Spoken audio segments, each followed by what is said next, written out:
جمارة 257 عن عثمان بن عفان أنه قال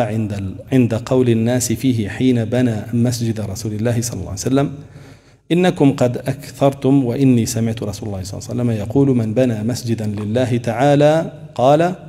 بكير حسبت أنه قال يبتغي به وجه الله عز وجل بنى الله له بيتا في الجنة، وفي رواية مثله.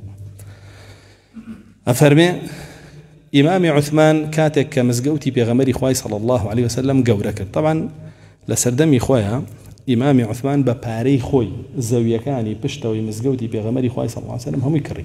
هم مالي خلق هر هم يخص سر مزقوت مش تيجي باشي كردو آخرة تيجي باشي كردو توسعي مزقوتي بغمري خواي كردو صلى الله عليه وسلم. وأم كاري إمام عثمان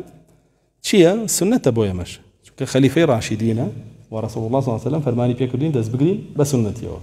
وأجروي إمام عثمان نبوه إسش أبوه مزقوتو خوي بوه كس جرأتي ناكر زيك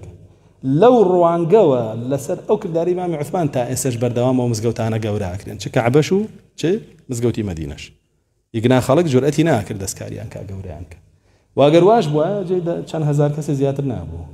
يسبب مليون كس تواني بشتنا يجي بيتو جابويا فرمي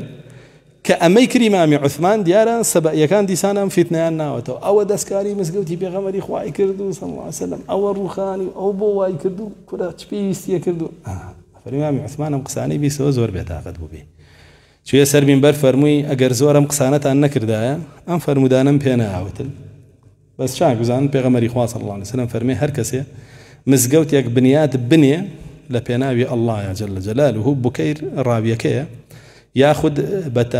بنياتي بنية تنهل بالرزامن دي الله جل جلاله الله جل جلاله مالك بو بنيات أن يلا بهشتا هاوشيوي أو مسقوت الرواية قلت لها فرمي مثله لما أنا فرمي في الجنة مالك برام الرواية قلت لها فرمي هاوشيوي أو مالا